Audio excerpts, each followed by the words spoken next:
nobody knows what you are. I was concerned about going out into the world and doing something bigger than myself until someone smarter than myself made me realize there is nothing bigger than myself. If you don't believe, nobody else is going to believe. To get something you never had, you have to do something you never did. Ladies and gentlemen, welcome back. Welcome to the other side. I'm your host, Sharmarke from the Papertrails Podcast. And today we have a very, very interesting episode for you guys about creativity and the art of creativity by talking through the book by the legend himself, John Cleese, Creativity, a short and cheerful guide. Well, the winner is John Cleese for A Fish Called Wanda. John, yes, and this is yours, I believe. Isn't that nice? May I hand it to you? Certainly. I'd obviously like to thank some people. I'll keep it short. I want to thank Charlie Crichton, Gregor Mendel, the founder of the science of genetics, my tailor, Harriet Beecher Stowe, author of Uncle Tom's Cabin, the St. London Symphony Orchestra Brass Section, the Leyton Orient Strikers, Mother, Bismarck, the Royal Society for the Prevention of Birds, Sir Basil Smallpiece. So for those of you guys that don't know, John Cleese was one of the head writers of the British comedy troupe formed in 1969 called The Monty Python, which was hella big back at the time, and it was like sort of a sketch show, surreal humor, all this kind of different stuff that these guys had, like kind of like a Horrible Histories. For those of you guys that know that legendary show, it was like that. And essentially he became very big as he got on later on in life, and a very prominent comedy writer. And I finished that book very, very recently, and I wanted to kind of like highlight and talk about some of the best points in which I took from that book. And funny enough, it's actually quite a short book. It's like less than 100 pages, and it comes with like different kind of exercises. It comes with like different examples, different ways in which you can try and boost your creativity, not just when you're feeling inspired, but also when you're not feeling inspired, as he said.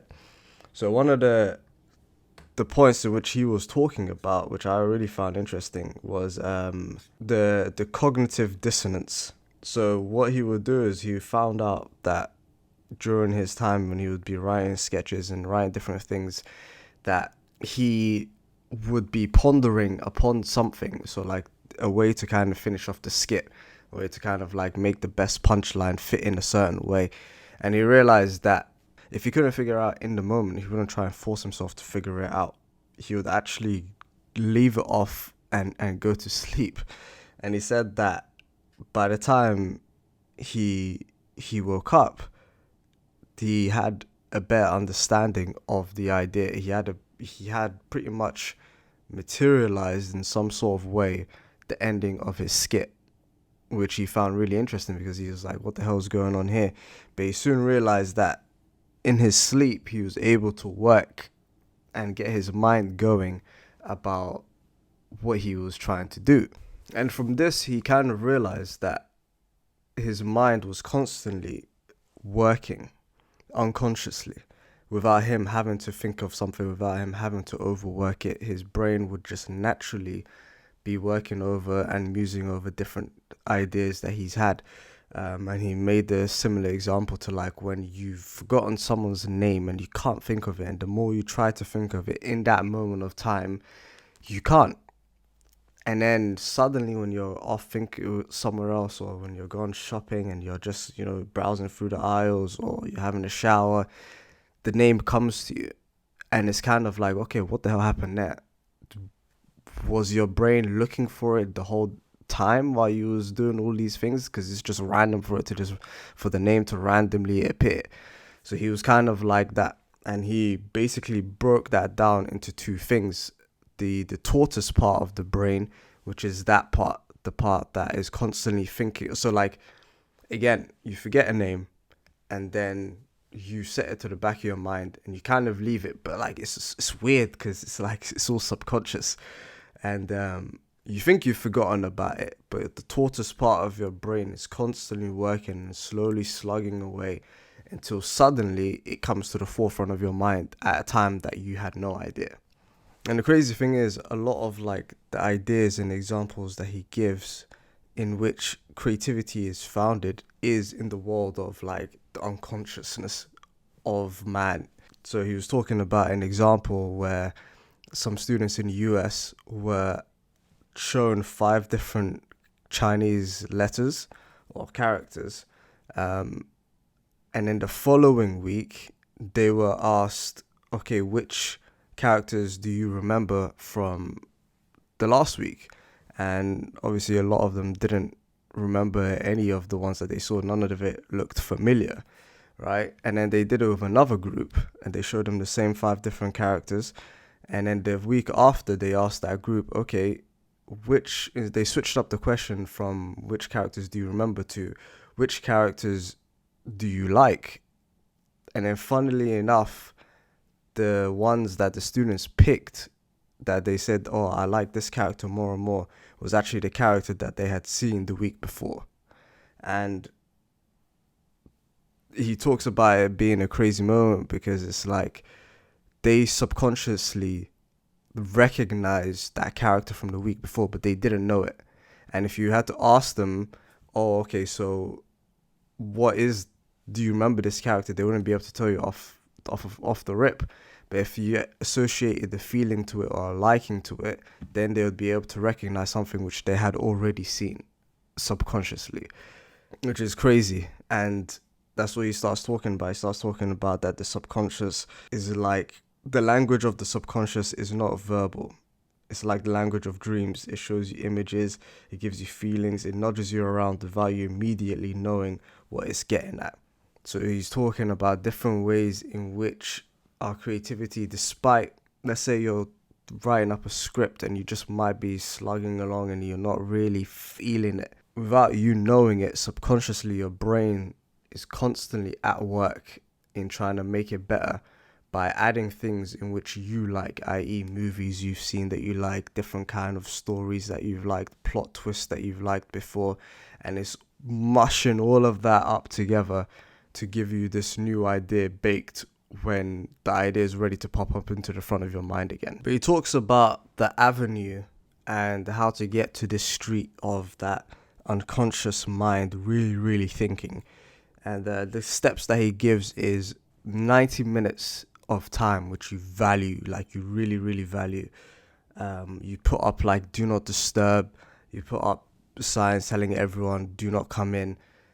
In those 90 minutes, you're just pondering and you're just musing over ideas, because what will slowly start to happen is you will start to fall into that feeling of what he calls like the creative state, in which that slow part of the brain, the tortoise side, starts to come into work with the hare part of the brain.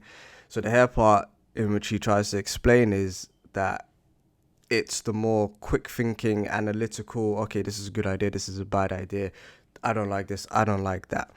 Now, the thing is with this exercise is that there isn't a bad avenue that you're taking because you don't know.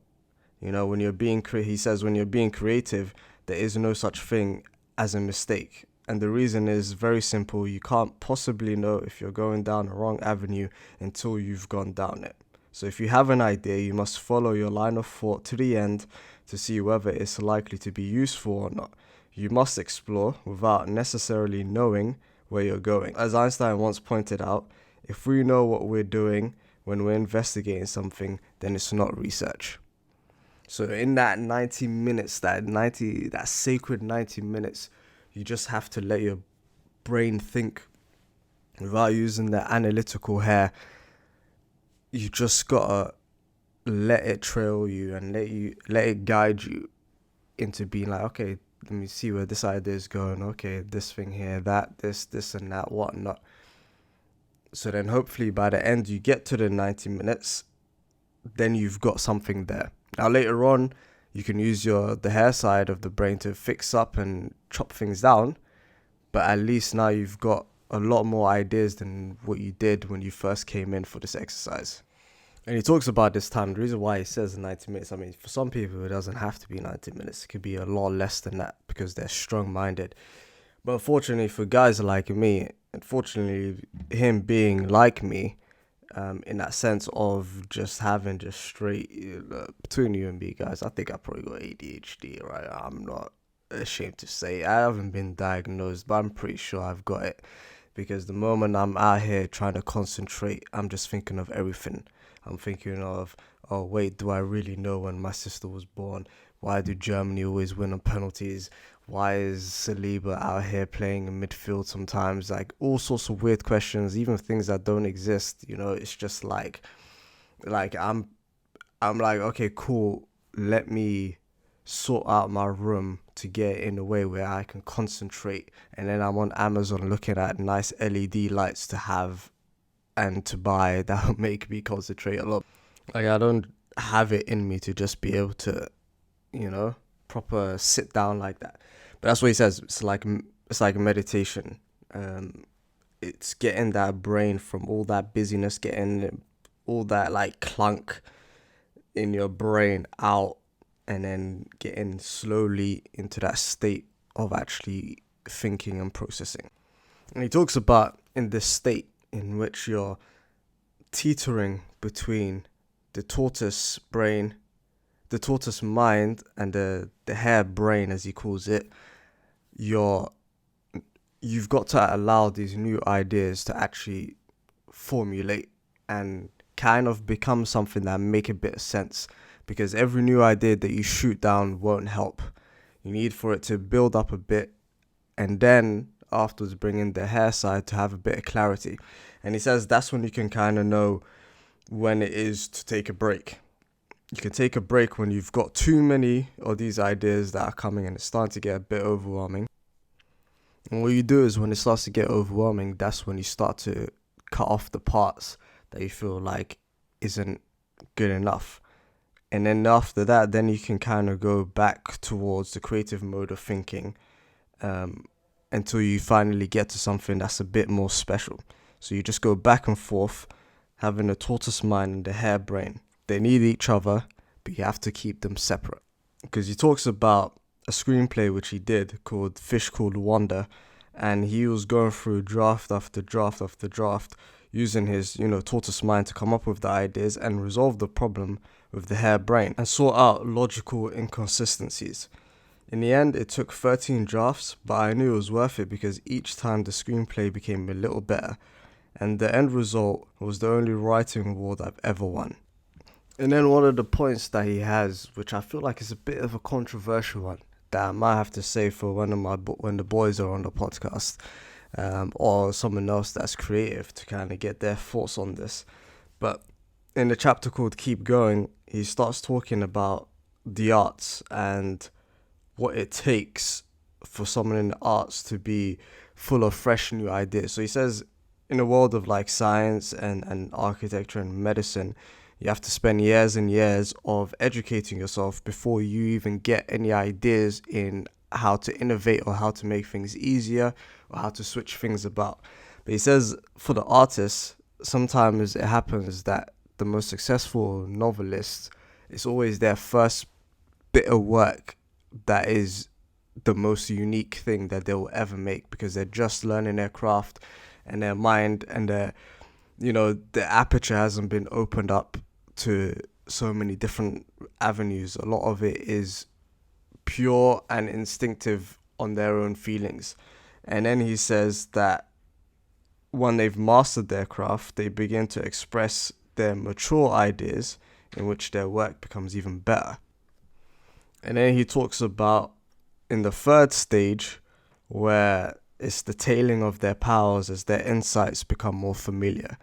So by being in the industry for too long, or being immersed and wrapped in the industry, eventually you start creating things that are very familiar, that people have seen before.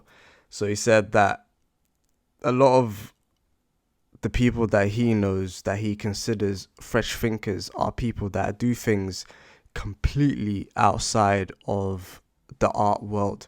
So they'll play drums, they'll play games, they'll basically do sports or like something else that will take them away from constantly immersing and thinking about the world that they're in order to get new and fresh ideas, which is kind of crazy because it's like if you take, like, for example, I don't know, like, let's say music, right?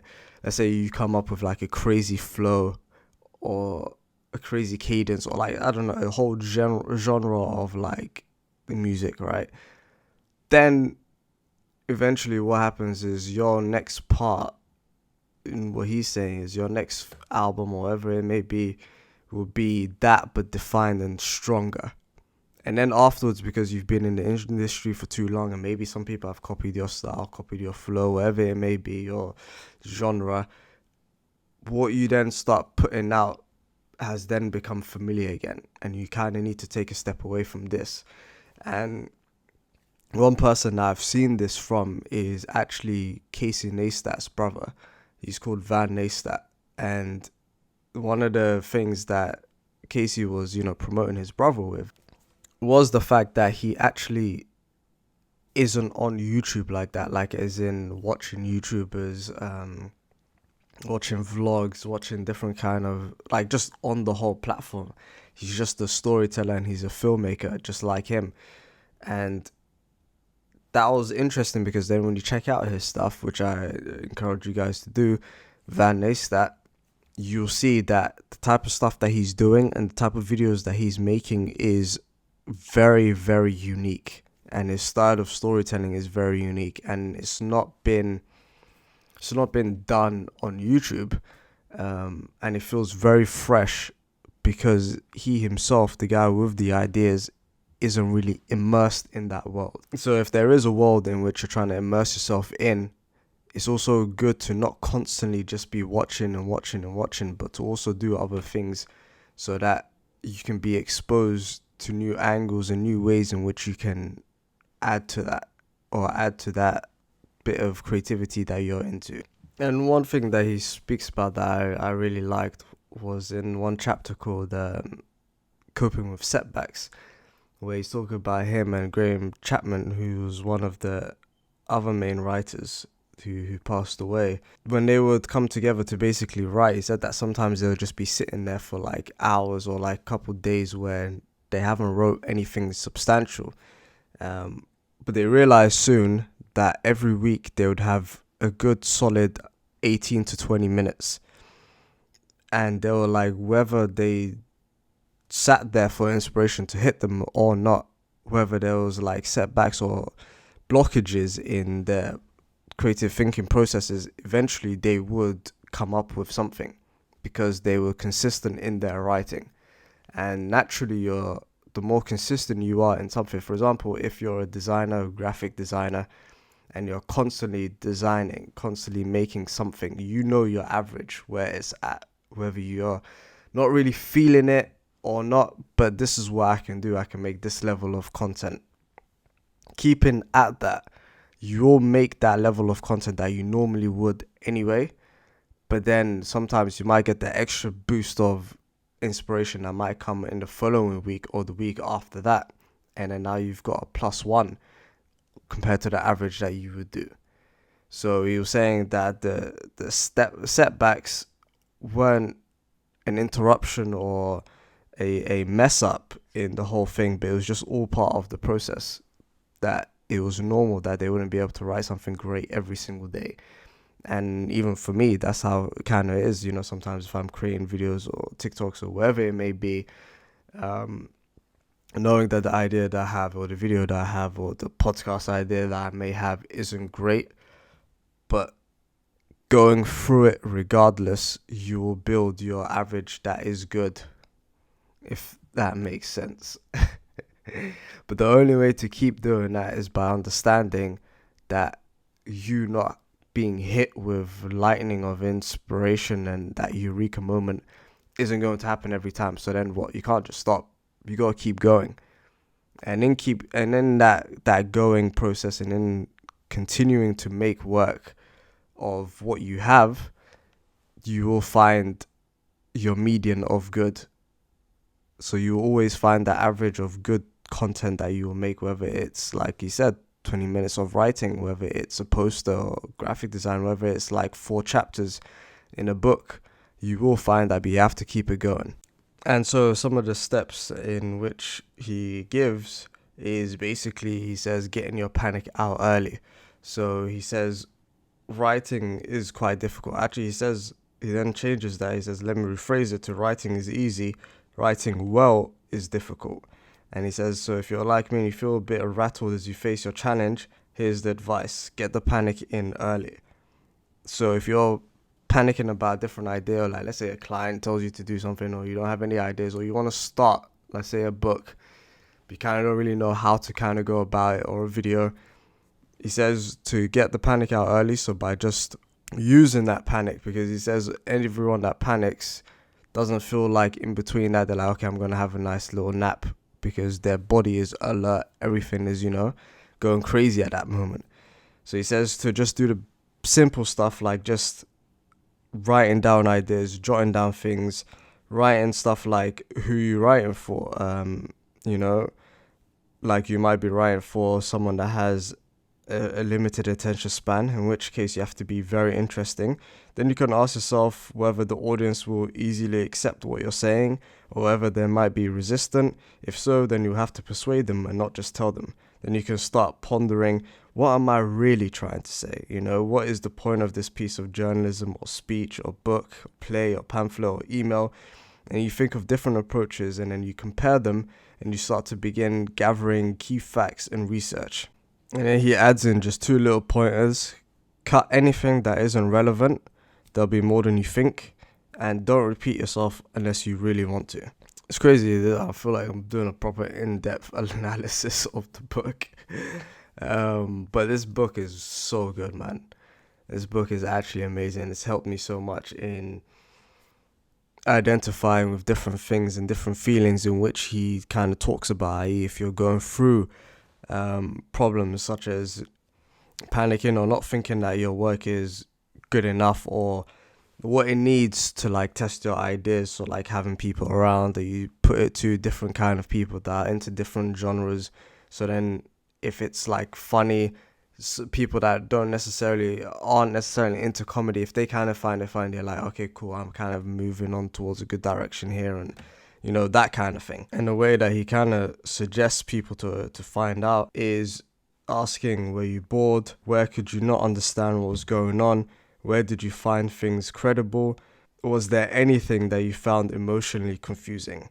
And once you've got the answers to these, and then you kind of go around and you discover, okay, cool, let me add a bit more to this, let me take away a bit of this. Yeah, no, like I could go into a lot more depth in the book, but I feel like I would want to do it with one of the boys as well, to kind of really get into their aspects and how they go about their creative process. Because I feel like with the help of this book is sensational. And this book doesn't necessarily even just have to be for creatives. It can be for people that are into anything really, that are trying to think more innovatively or trying to change the game. Or because initially I bought this a while back really to get back into writing, because that's what I wanted to do. But this isn't even just for people that are into writing, like graphic designers, again, even like podcasts as well, different ways of like how a podcaster would do it. What is very popular? How can you change yourself? How can you change your image and, go through a different route? It's all like the valid questions in which I ask myself when I'm recording, i.e. how do you guys take this? What is the perception that you guys get? Is there a message? Is there a voice? Stuff like that. So yeah, that's the book review of John Cleese Creativity, a short and cheerful guide. It's quite literally a short and cheerful guide. I don't know if I was cheered through it, but I was certainly inspired. And I would definitely recommend all of you guys to grab it. All of you guys that are into art, that is, or creativity. And with that, this is your boy Sharmarke, who you have journeyed through the realm of creativity on the other side with, from the Papertrails Podcast. And we're actually nearing towards the end of the season, towards the end of the first season, which we'll have a proper review on soon. But it's been a very fun journey with you guys. We'll definitely come back stronger, a lot more guests, a lot more oomph. But I appreciate you guys that are listening every Monday, every day really, or whenever you can. This is a little thing for you guys to enjoy, you know, on your commutes, when you're at home, cleaning, wherever it may be. We hope to be the backing track to all of that. And we appreciate you guys very much following, checking us out. And if you haven't, then I would appreciate you guys to follow, to share, to like, to do all of that good stuff, because it really does help. And I will see you guys very shortly in the next one. Thanks for listening to the Papertrails Podcast. If you like this episode, please leave a review, comment, like, and subscribe. And be sure to follow us on all our socials. Keep moving, keep growing, keep learning. See you at work.